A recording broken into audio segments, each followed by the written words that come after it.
Hello, welcome to the Flower Species channel. My name is Maria. So I wanted to make a video today and talk about thyroid health and fasting, the benefits of fasting. And I just wanted to talk a little bit about something that I found that really works for me. And I'm hoping it will continue to work. And that is fasting every month for 21, not every month, I'm sorry, every month for a week, 1 week of fasting every month. And I've been doing that since I was 13 years old. So because I have been doing that since I was 13, it's part of my regular routine, and it's a water fast, so I just do water for a week. And it's something I've never really talked about with people because I find that when you mention the word fast, people think you either have an eating issue or disorder, or right away something's wrong with you. And I really started fasting at the age of 13 after finding a book that was in my mother's undergarment drawer. She had asked me to go look through her drawer while I was taking apart her necklaces and unwinding them, and she had lost a clasp that was on one of her necklaces. It got stuck on a piece of clothing. And she said, "Maria, go look on my dresser. I think the clasp's there. Look." And I went into her room, and she said, "Check in the right-hand drawer underneath all my brassieres and stuff. It's got to be in there." And so I was going through a drawer like this, like to look for that clasp, and I got the clasp, and I came across this. This book was written in 1973 by Dr. Allan Cott, and it's called The Ultimate Diet. When I first saw the book, I thought, I didn't even know what fasting was. Okay, I didn't know. This meant nothing to me. Fasting meant nothing. The Ultimate Diet, Dr. Allan Cott, MD. What I saw was, remember, fasting is not starving. And what I zoned in on real quick, zoomed right in on, was how much weight you could lose. This man caught a lot of flack because his book is mostly geared towards weight loss. And shortly after that, the tragedy with Karen Carpenter happened, and eating, I won't call them disorders, I'll just call them eating issues, were more on the public, more in the media, and people were aware of it, and so real restriction of calories and not eating at all was frowned upon, especially with women or young girls, and so was bulimia. So I began running around my mom's room and reading this while she was yelling, "Maria, did you find it? Yeah, I found it. Yeah, I found it." To see how old the book is. It's really round and old. And at some point in here, there's a poem. So I happened upon the poem about fasting.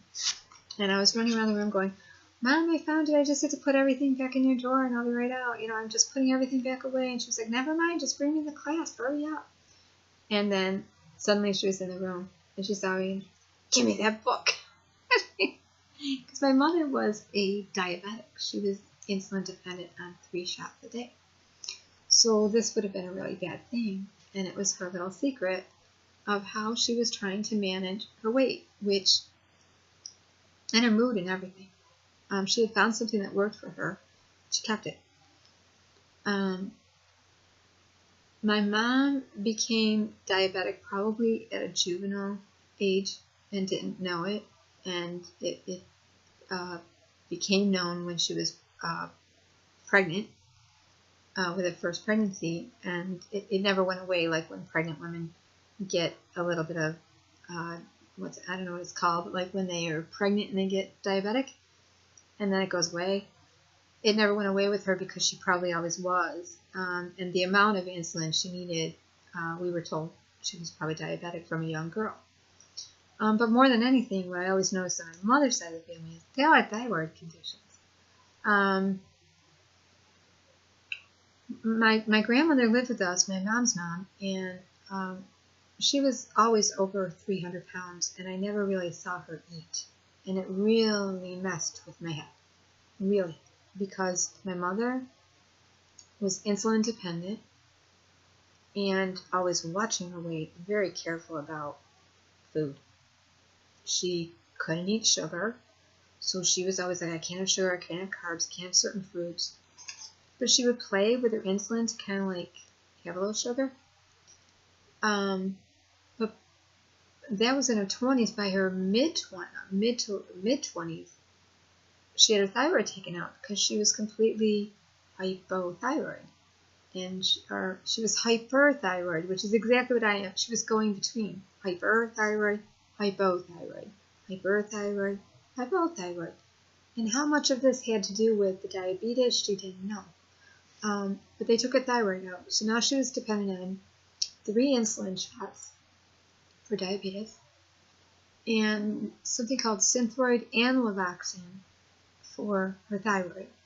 Because I believe she still had part of her thyroid, and they were trying to control, like,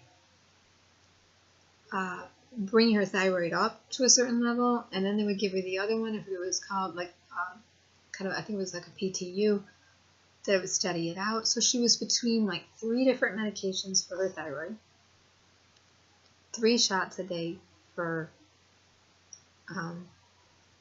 insulin, and then in her early 30s, she had a complete hysterectomy. Now, what was really going on was she had a whole lot of endocrine problems. Whole lot. And I've seen this rampant on my mother's side of the family with a lot of the women and the men too.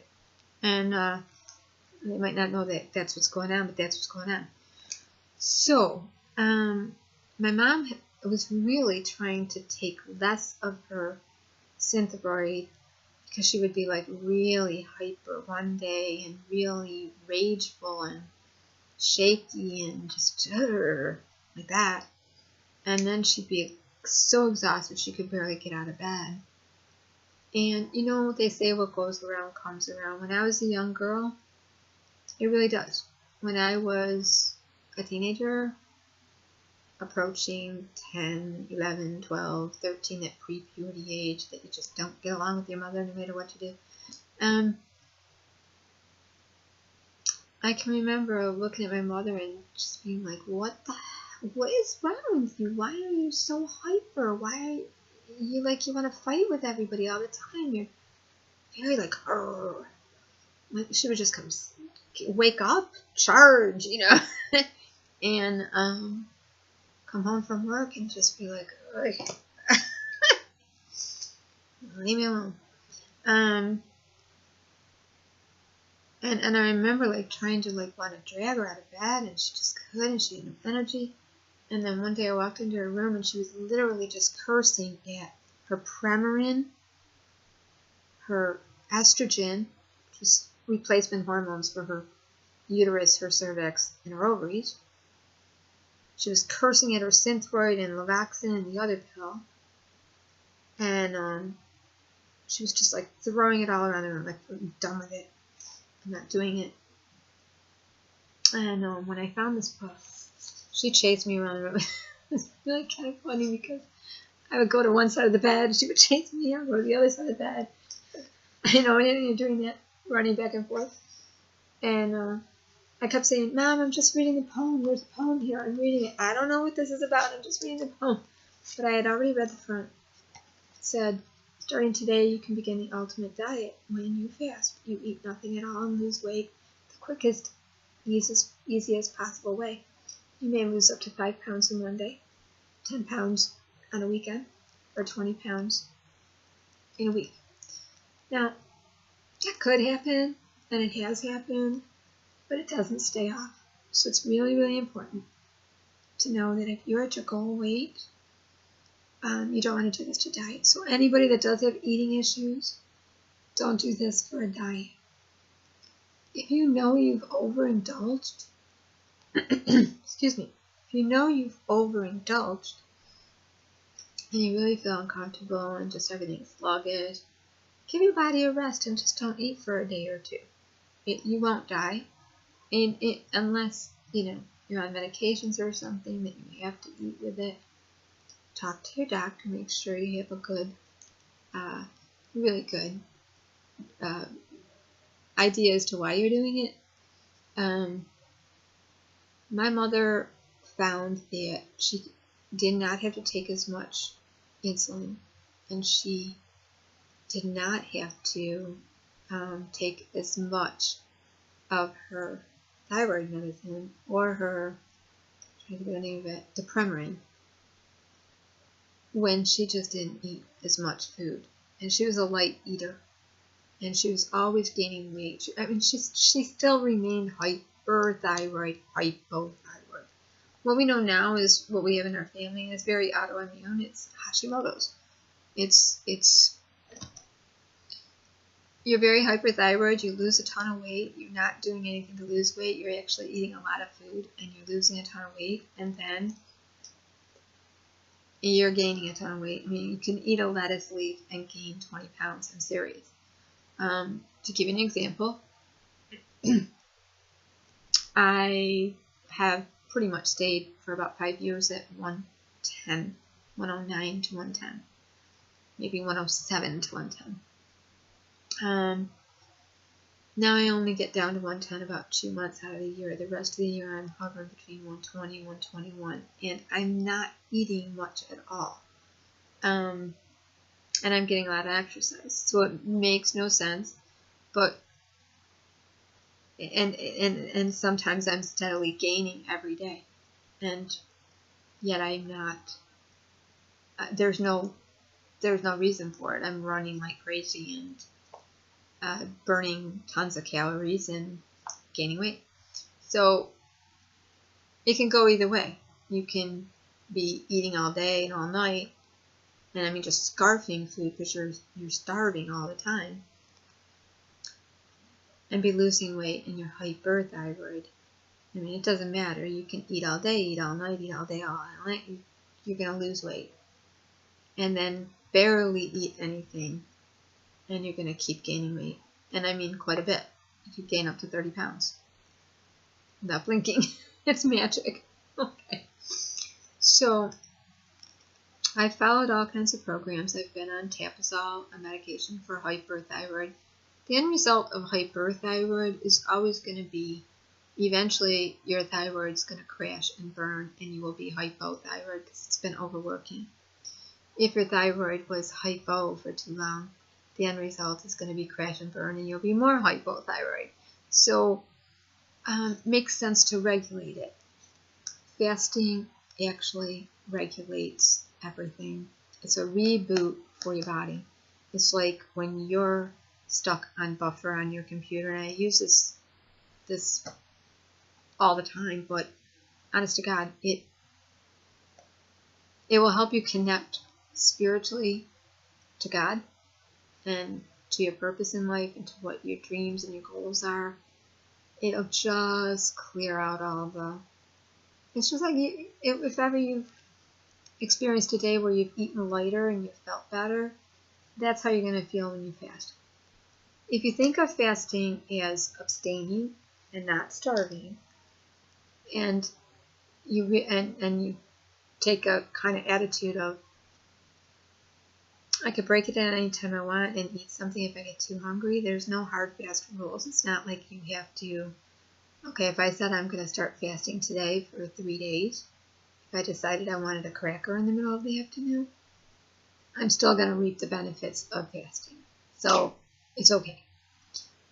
People have been fasting all the way. I've been studying this from 13 years old because I found this. My mother's like, it's my secret, your secret now. You take it to your grave. Breaking my secret, and it's okay with my mom. She made a lot of mistakes with this. She did it wrong for being diabetic a lot of times, and a lot of times she did it right. I decided to just make it a way of life. 1 week out of every month, I fast and drink only water. Now, what I do during that week is I do a lot of cooking. I do my batch cooking, I freeze, I bake breads, that's when I do it all. It's also when I do my shopping. So, I mean, unless I get like a hankering to sit down and have some soup where I'm shopping or grab something on the run, usually I won't let anyone know the week that I'm fasting because I don't want anyone to derail it. Because I do have people in my life that are like, if you tell them I'm fasting this week, they'll be like, oh, you want to go to lunch? No. So, things that I do during the week that I fast is, number one, I always pray. And I have all day and all night, every day and every night to talk to God. So I wake up in the morning talking to God. All day long I'm talking to God. I'm sure God is like, okay, I heard this. You already said this. You're repeating yourself. You're kind of going in circles. We've been here before. Sometimes God is like, shh, my turn. Just listen. I swear there are times I can hear God yelling back, I know. So I really do pray. And I listen. And when you include prayer with fasting, it really can be that one thing that unlocks that thing that you can't connect to. So if you think of a stronghold as that little buffering circle, you can't connect, you just can't get past it. It's just going around and around and around. We have strongholds in our mind, things that we think that we just don't know why we think it. It's just there. It's like it belongs there. There's no second, third, fourth option. When you fast and you pray, it breaks through that, and all of a sudden it's like, oh, hey, how come I didn't see it this way or this way?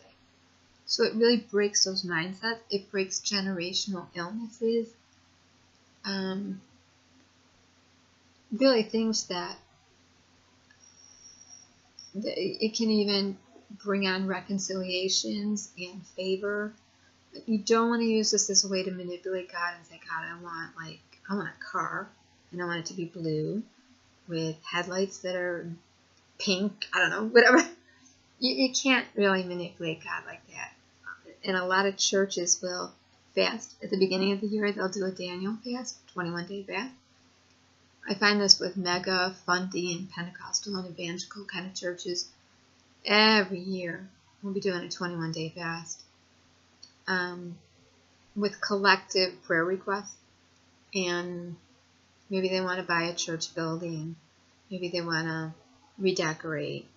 Maybe they want to increase the membership in their church, win more souls, add more equipment to their drama and sound system, whatever it is. They include that in the beginning of the year. Make a list. And everyone gets together and prays and fasts. And I've always felt that's a very manipulative way, because a lot of times that doesn't happen.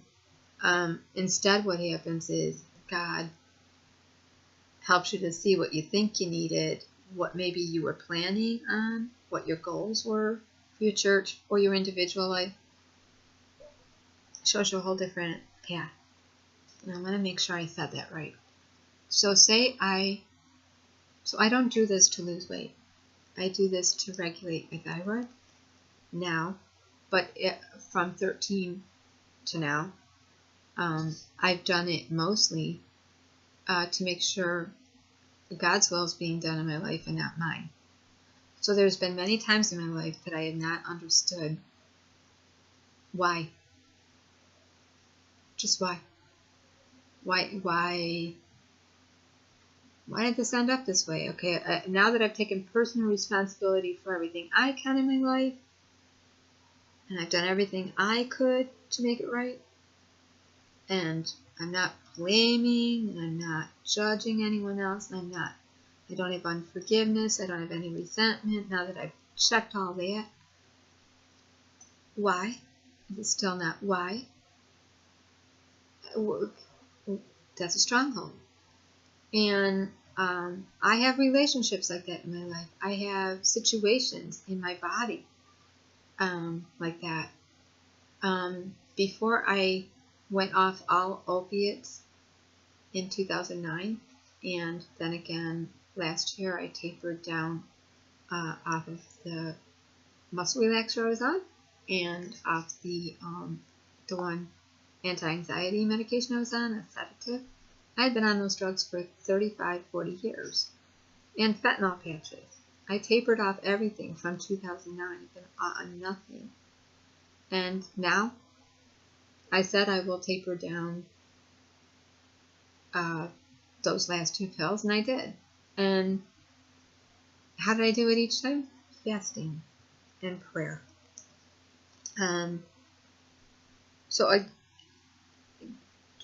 It's just a supernatural power from God. But I was not even looking to do that when I was fasting back in 2009. I came out of the fast and said, I think I want to get off all the opiates and the fentanyl patch, no matter what my doctor says. So I'm going to go to my doctor and see if she can give me a tapering off schedule. That was 2009. I haven't had to take anything since. Okay? So now I'm embarking on going off thyroid medicine, because what's probably happening is the thyroid medicine isn't really helping because it doesn't know when. So there's times I'm taking a medication for hyperthyroidism to suppress the thyroid, and that's actually making me go into hypothyroid. So I'm going up and down and up and down, and it's not a fun place to be physically or emotionally at all. So I've reintroduced a longer fast, a 21-day fast.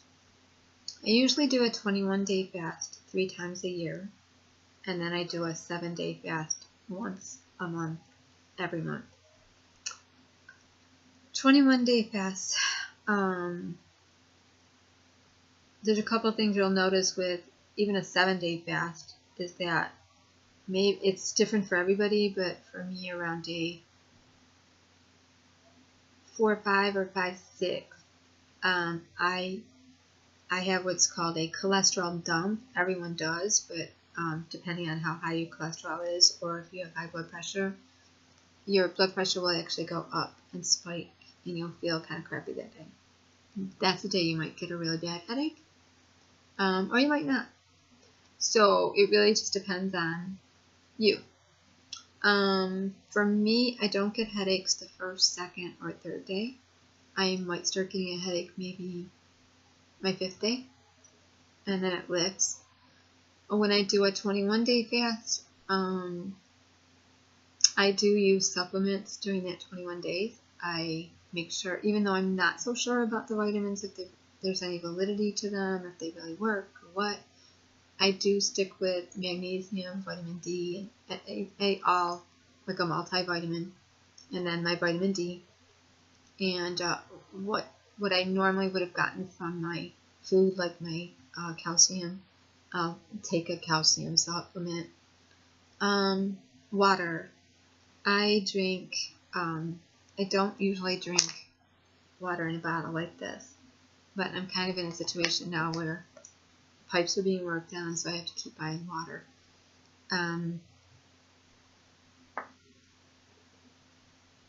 Normally I would be drinking water in a glass, just right out of the tap, just regular tap water out of the tap. And I would be dropping lemon in it and apple cider vinegar. During the 21-day fast, I also do a master cleanse, which can be kind of rough, so you want to think about that. And I don't do a full 3 days master cleanse. I do 1 day, and that's enough because I'm already fasting for that 21 days.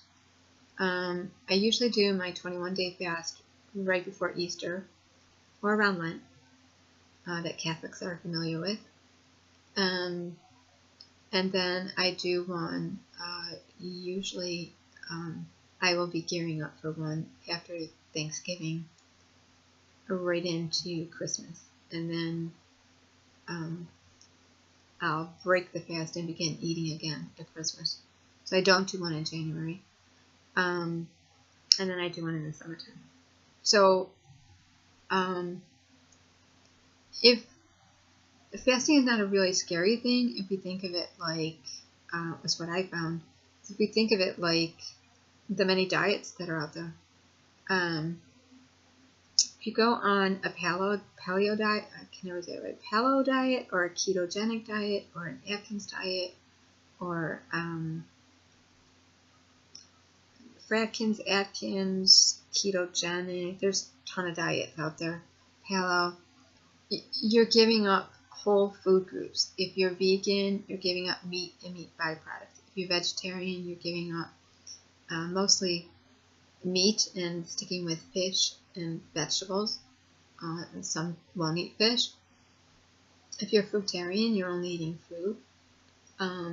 If you're gluten sensitive, I'm going to say, because I don't believe as many people really have celiacs or are gluten.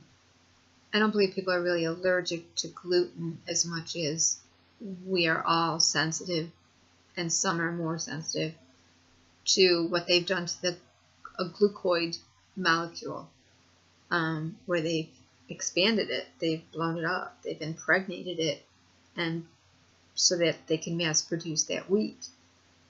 It's genetically modified, whether they want to label it or not, it is. They have changed the way they produce wheat so that they can produce a lot of cheap food. Because a lot of people that think they have gluten intolerance will then be able to make their own homemade pasta and their own homemade bread, and they're fine. So I think it's more a reaction to the way it's processed.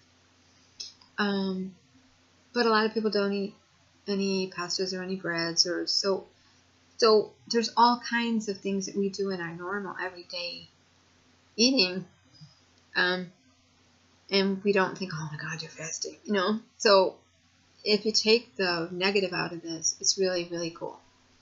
Some of the benefits of this is fasting can lead to better eating habits. True. That's a no-brainer.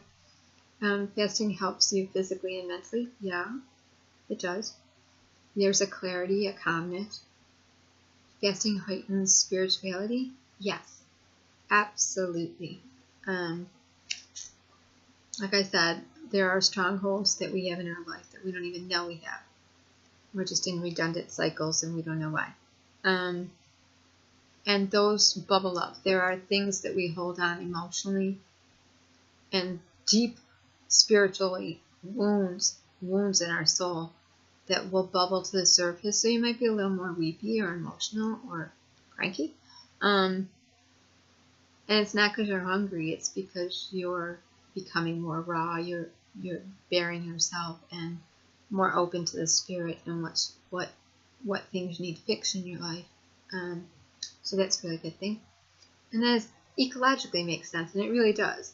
I take that week that I don't eat, and I take the money I would have used to buy food, and I go buy, I stock up on stuff that I'm going to use to bake with for Christmas or Thanksgiving, or I might put a little bit of that food money aside and get like care package stuff, or like my pantry food stuff, like things to stock up on, like condiments, maybe a few canned goods. During the time of year when you maybe adopt a little family for Christmas or Thanksgiving, if you take the money there that you would have saved from each week and put it towards a little turkey for a family and some fixings, or a little ham, or whatever they want, it'll make you feel good to do that. So that's the good thing. Fasting improves sleep. It does. You'll just want to go to sleep at night. When I first read that, I thought, nah, I'll be hungry. I'll be getting up hungry. No. I'm ready to go to sleep by 8 o'clock at night. and I sleep through the night, and I wake up alert without the alarm clock going off. So it really helps my sleep to be better. Fasting improves sex. I really don't, I can't say for certain because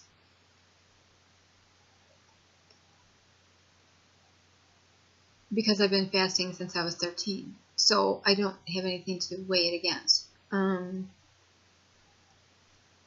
But I'd say I could see how it would feel lighter. You'd be more present, be more aware and active participant.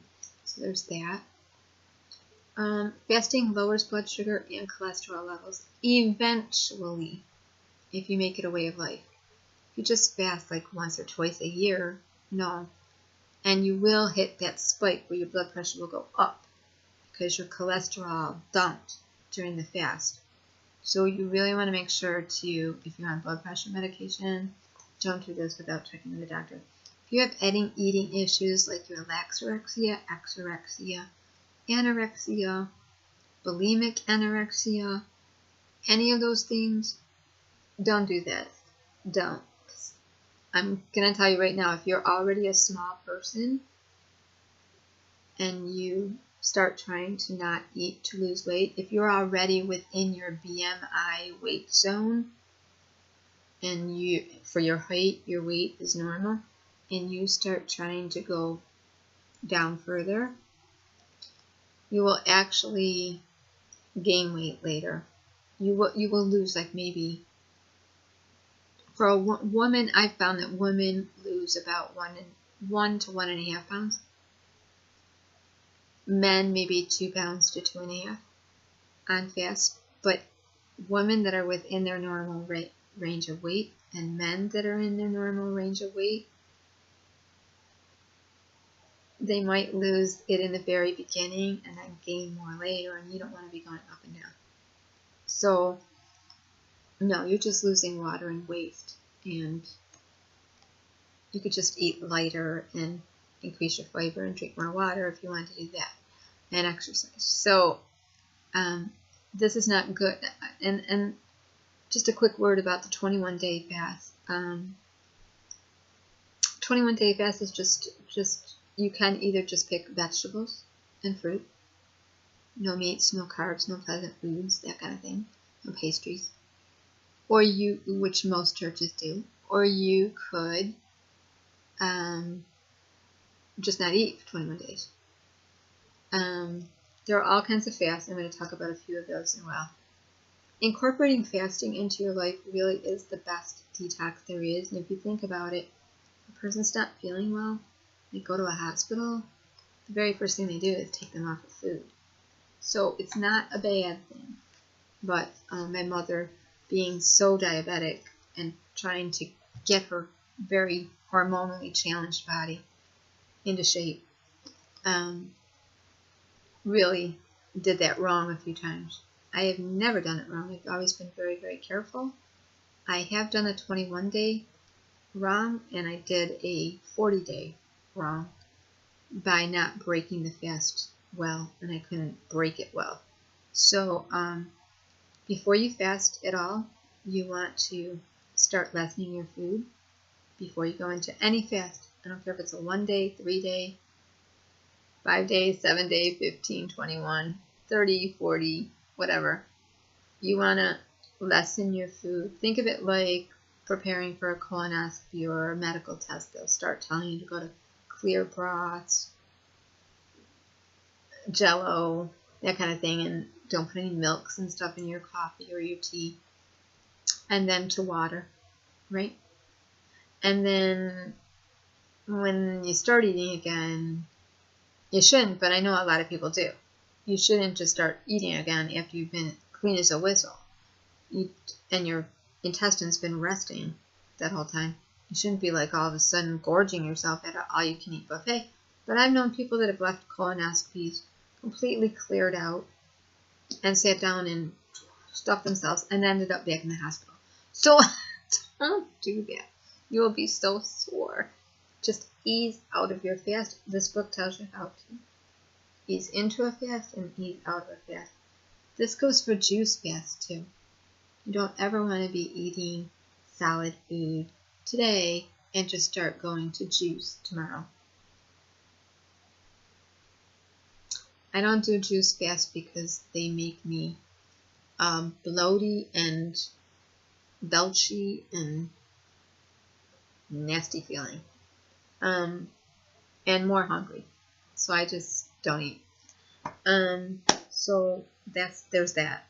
But the only way to really do a fast, I find, is prayer and fasting. And this book is called The Master Key to the Impossible by Lindsey. And it talks about all different people that fasted in different kinds of fasts. Very good book. The right and wrong way to fast. Talks about breaking strongholds. Talks about health. And like Esther fasted for a nation. We don't get to hear about Esther fasting for saving a nation. We hear about Esther cut the eye of the king by being beautiful. But no, she fasted. Okay, we don't. Talks about Anna, the prophetess, fasting.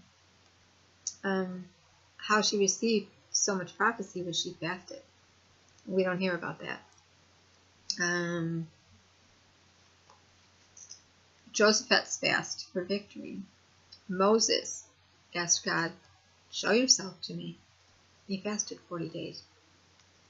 Jesus Christ fasted for strength in the wilderness. John the Baptist was, in a way, on a fast, eating locusts, honey. So the victory of Joseph, Elijah and Horeb, Nineveh saved by a fast, Esther saves her nation through fasting, Ezra's trip to Jerusalem, fasting, Joel, the warning of the last days, came through a fast. So how all the prophets received prophecy. And Daniel's prayer of captivity comes to an end. And this is the one we're mostly used to, is the 21-day fast. This is what most of the churches do. So there are total fasts. There are pleasantry fasts where you just give up pastries and sweets and pleasantries and fasting in the New Testament, Anna the prophetess. Okay. Christ in the wilderness, John the Baptist, fasting in the early church, opened the doors for the Gentiles to receive the gospel. So there's all different kinds. It's really important. Every book talks about breaking the fast and entering the fast. And it's so important because a lot of people are out on YouTube talking about fasting, and they're not really giving enough advice. Some are, but a lot aren't. You don't want to enter it the wrong way, the right way. So there's the right way and the wrong way to fast. And there's like just fasting from meat, but like again, that would be what a vegetarian would be. And then there's fasting from all meat byproducts, butters, oils, whatever. That would be what a vegan is. And then there's just eating fruit. There's all different kinds in here. Just eating vegetables, just eating fruit. It's all in there, and it's a great little book. Okay, by Lindsey. Prayer and fasting. The other book that I use a lot for diet that I find very healthy, because I don't want to be, although I end up writing down everything that I eat, it's become much easier by just looking at pictures. And if you think of how we learn the alphabet and through music and looking at pictures for the alphabet, and it just makes sense. This is called The Picture Perfect Weight Loss by Dr. Howard Shapero, who is a cardiologist. And basically what he did was he took meals and he put them side by side like this versus that. Everything from appetizers to pastas to desserts to common deceptive foods we eat that we think are diet. This is my favorite one to show you. And I live by this one because this was my big problem. If I got really hungry, I would grab a bunch of pasta. This is 3 cups of pasta. Notice there's hardly any sauce on it. It's just like colored. It's just tinted.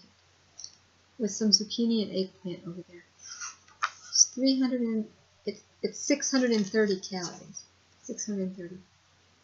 Okay, there's no Parmesan cheese on it. There's no ladles of sauce on it. That's it.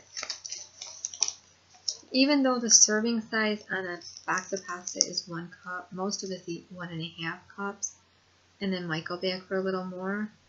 And if we ate 1 cup, we do have a little sauce and a little cheese on it, so it adds up quick. So most of us are, when we're eating pasta, eating about between 400 and 600 calories at least, right? But over here, look at this plate. Doesn't that look like a plate you'd rather eat? That's 370 calories. That's 1 cup of pasta. That's, what is it, 2 cups of, 1.5 cups of zucchini and eggplant, and I think there's sweet potato in there too. Okay, and then there's a half an acorn squash with bell peppers, and then a whole portobello mushroom. 370 calories. This book changed my life. It did. I swear to God it did. For everything. I ended up choosing what's called the 450 Club, where you could choose a slice of quiche for 450 calories, or you could choose 1.5 cups of lobster bisque. I would just choose a different one because I can't do the lobster, but or you could have all this for 450. Fish, potatoes, green beans, tomato salsa over it. Nice, right? And there's a whole little chapter on 450. This is the 460 12. So, I mean, you really can. This is a great book. Everything is lined up, okay? So this versus that. Fruit, one of my favorite fruit ones. Let's find it. Where did my fruit go? Bread and fruit. Bread gets such a bad rap, right? For 530 calories, you can eat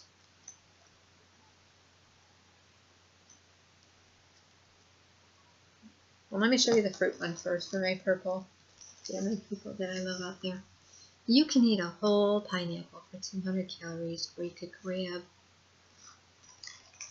2 ounces of gummy bears. And sometimes you just want something fruity. And how many times have you grabbed like a few gummy bears and popped them in your mouth? 200 calories. Or 200 calories for this whole thing. When I lost weight, I went from 183 pounds to 103 pounds, which was way too thin for me. And I finally steadied out at between 110 and 120. I was pretty much eating watermelon every day. Don't eat the ones that say no seed, because if it's got no seed in it, it's probably made really funky. You don't want that. This is a half of a whole watermelon. 200 calories. I mean, or you could have like little citrus jelly beans, 1 ounce. Sugar-free besides 200 calories. I'd rather have the watermelon. So that's the fruit one I wanted to show everyone. It's really cool. Soup is my friend. Soup has to be my friend because these blow up and get really big. Now here's the thing. When I'm fasting, these completely go down.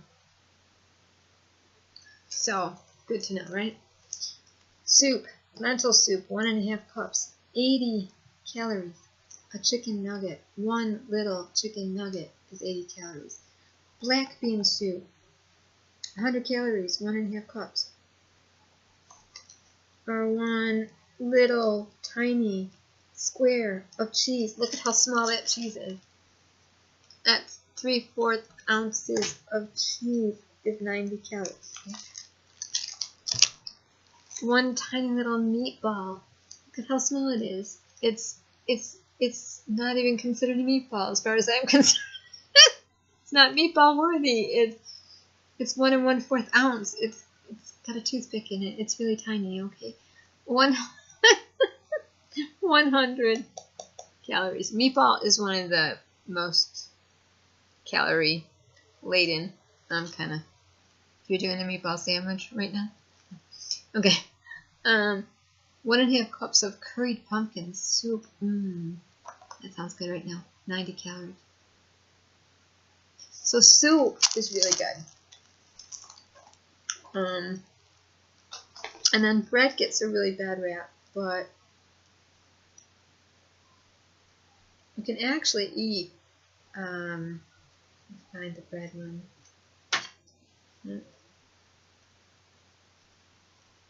5 dinner rolls for 500 and I think it's 30 calories. 5 dinner rolls.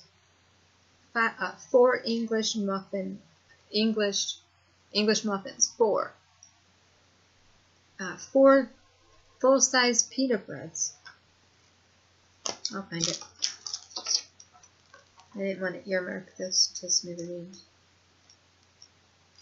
But the thing with bread is, and you can have 13 slices of potato light bread or oatmeal bread. 13 slices for 500 and something calories, right? I shall find it. Oh, this is a really good one to look at. 1 croissant with 3 ounces of cheese. 650 calories. 1 croissant. Or 5 sandwiches with cheese for 650 calories. 5 sandwiches. But the muffins, basically, because I don't see it right here, muffins and bagels are like really, like corn muffins, bagels, 500 and something calories, 600 sometimes.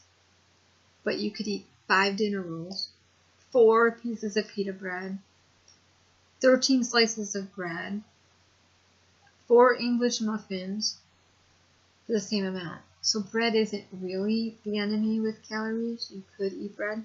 And this is my favorite because my favorite food is a tuna melt. And I used to eat a very long hoagie tuna melt. This is just a slice of rye bread, a rye roll, with tuna fish and mayonnaise and Swiss cheese. That's all it is. 1,040 calories. Now, down here, it's on an entire roll with less tuna, only 1 ounce less tuna, and 1 tablespoon less mayonnaise, and less cheese. Like 1 ounce less, I think it's like ½ ounce less cheese. I'll have to look at it. Let me see. The top one for 1,040 has 2 slices of rye bread. I thought it was 1, but it's 2. 8 ounces of tuna, which is a lot. 3 tablespoons of mayonnaise, and 3 ounces of Swiss cheese. That's a lot of mayo and cheese. The tuna on a roll, like a Kaiser roll, a burger roll, any roll.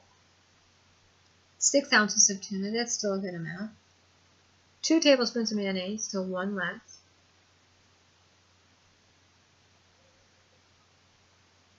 Okay, it looks like they left the cheese out. I don't see the cheese here. They left the cheese out, and they used, now if you wanted to, and that brings it to 560 calories. So cheese really adds up. Not that it's the enemy, but it does add up.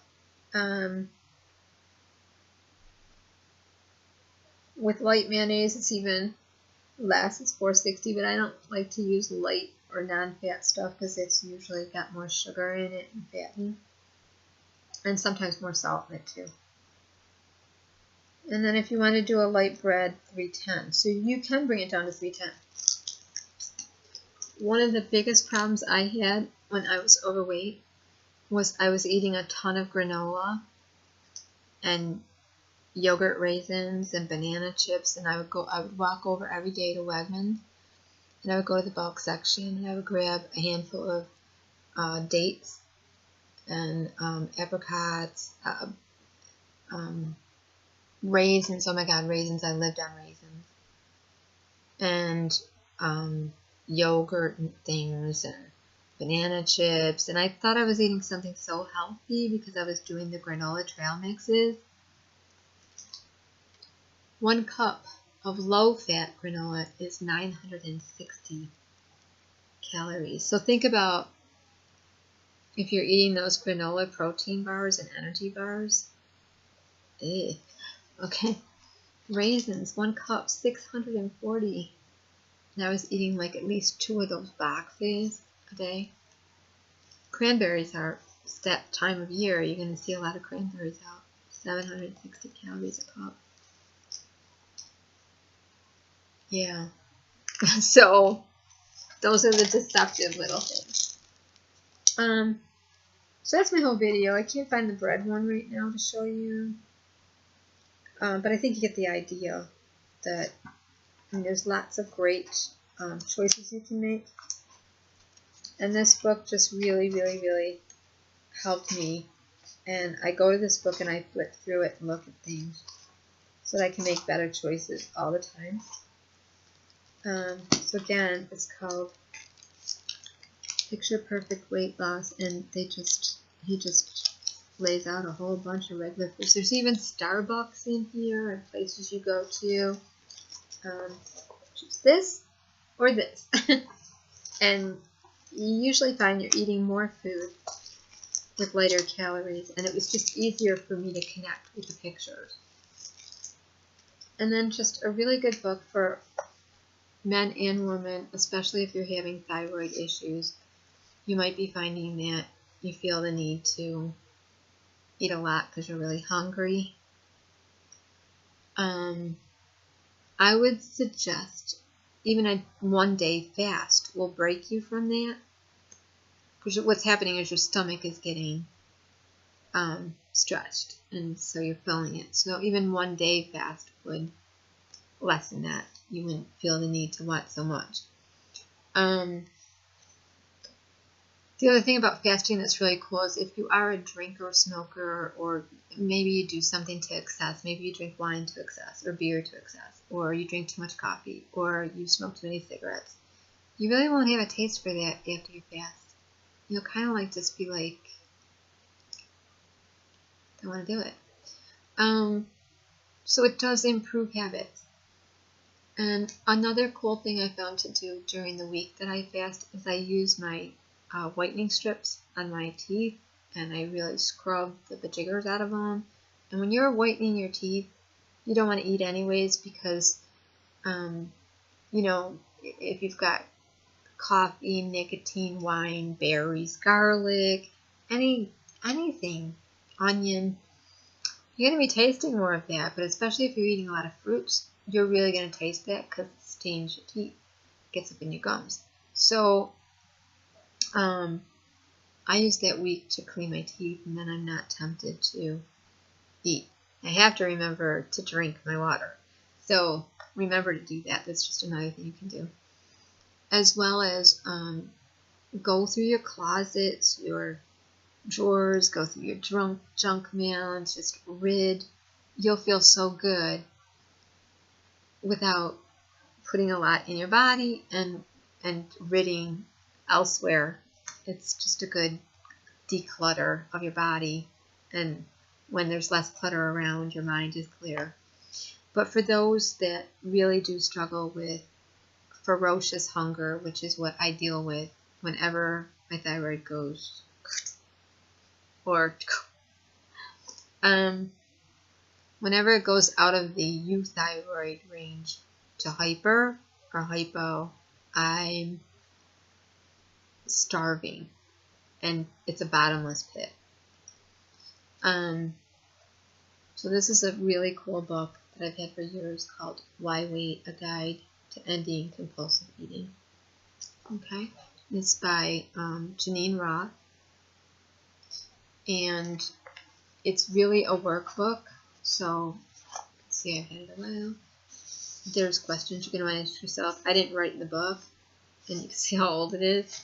And this was one of the first books I got when I first started to lose weight, was look at why am I eating? Why am I eating? Okay, I'm hungry, but why am I hungry?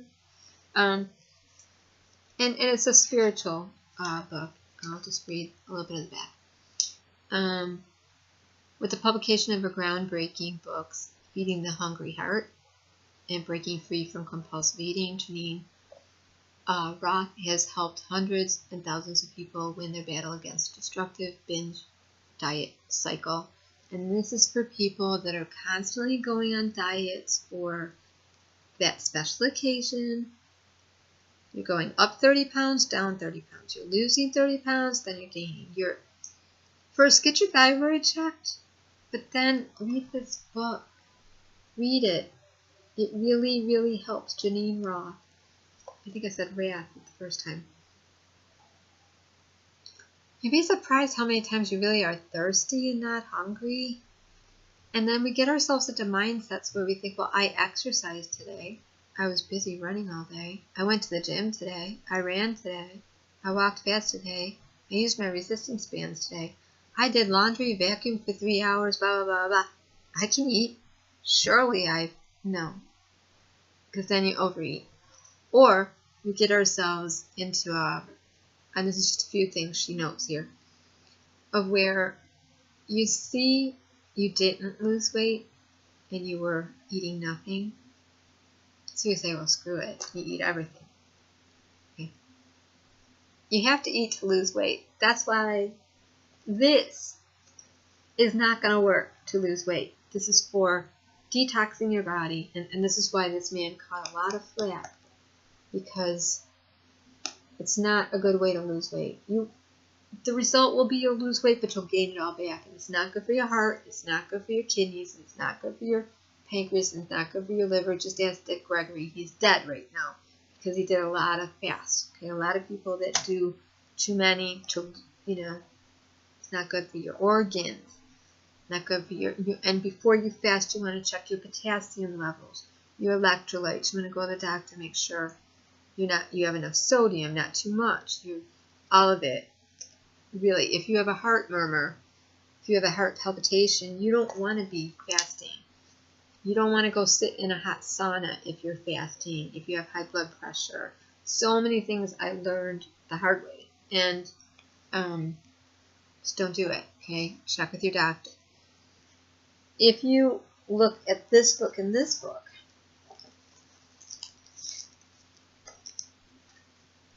it's better. Because now you know why you're eating, why you're paying attention to that number on the scale, why even your body's shifting, weight, what's going on. And these pictures really help.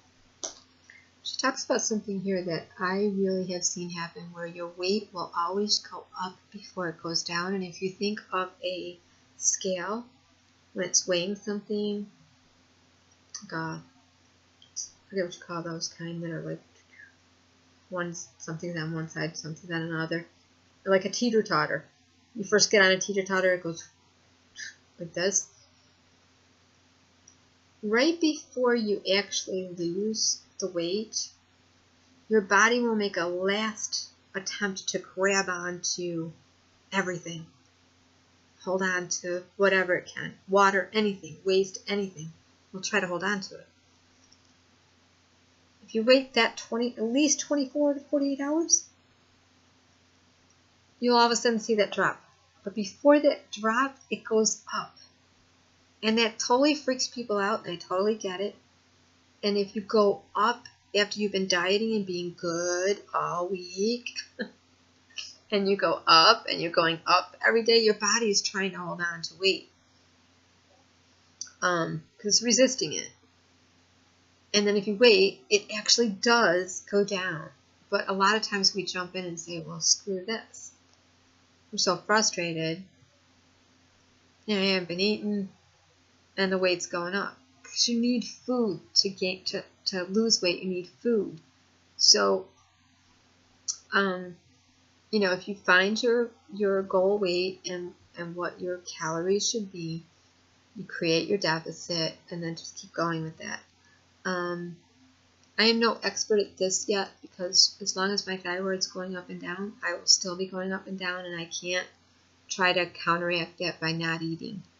Because there will be times that I don't eat at all, and I'll be going upscale. There have been times I go to bed and I remember even when I was really, really tiny, like at 103, I would go to bed at 103 and wake up at 109. I'd be like, what? And I hadn't eaten any salt, I hadn't eaten anything. It was thyroid. You can go up and down, up. It's not a good merry-go-round to be on. Not good for your heart. If you've been hyperthyroid for a long time, it will affect your bones and your heart.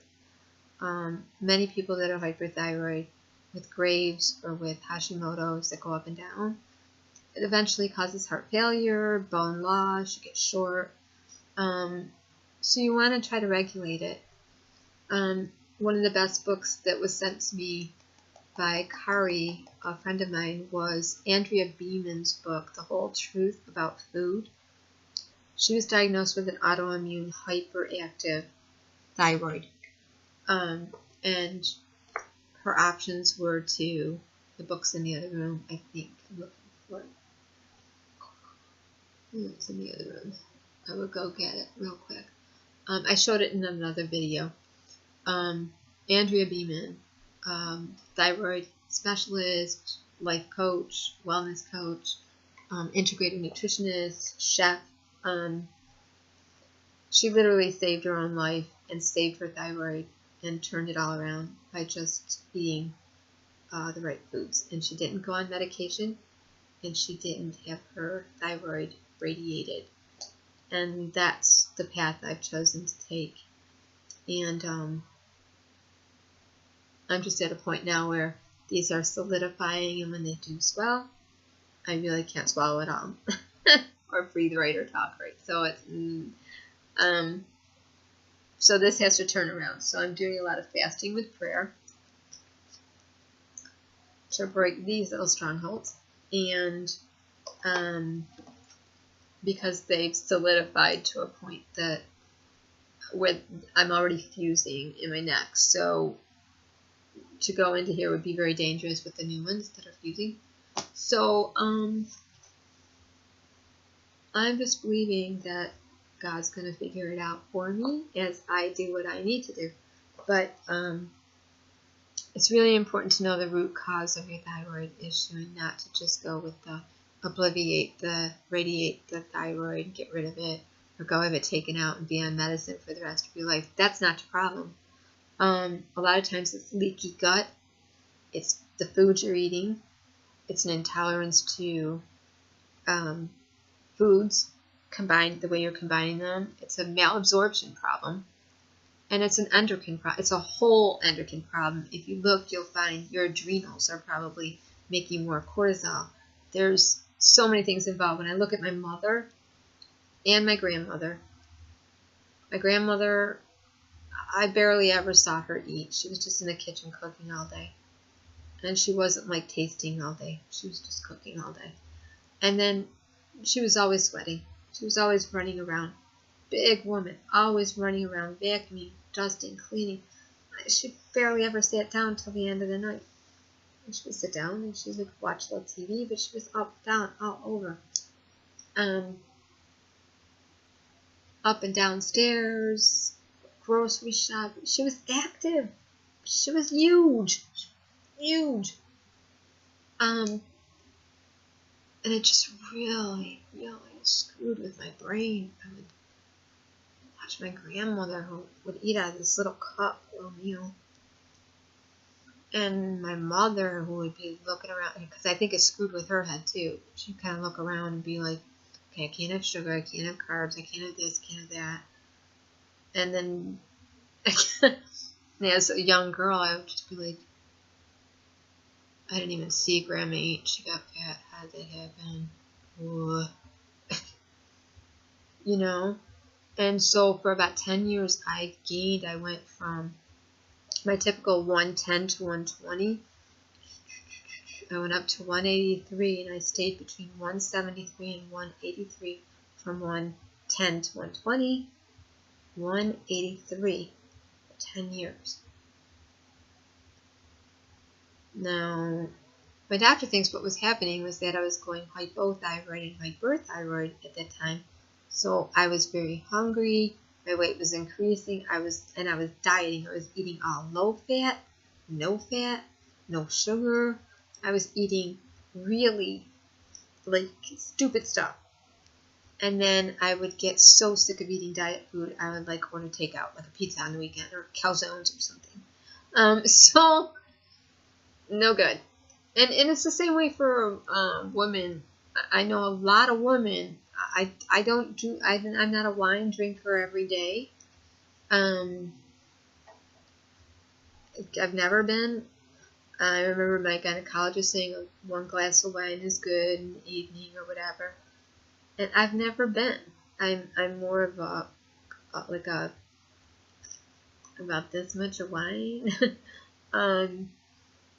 This much of wine on the holidays, at a holiday dinner.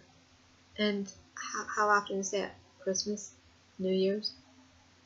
Not even. I don't do New Year's. So Christmas, Thanksgiving, and maybe a few family get-togethers. That's it. I don't even do wine every Sunday. I've never. For a short time, I had a girlfriend that was really into tequila. She used to love to do her tequila shots, and she started coming over to my house and bringing a bottle of tequila all the time. And I never really drank hard, liquor or anything. I never was a beer drinker. I never was a pop drinker. Maybe when I was a little kid, I drank root beer once in a while, but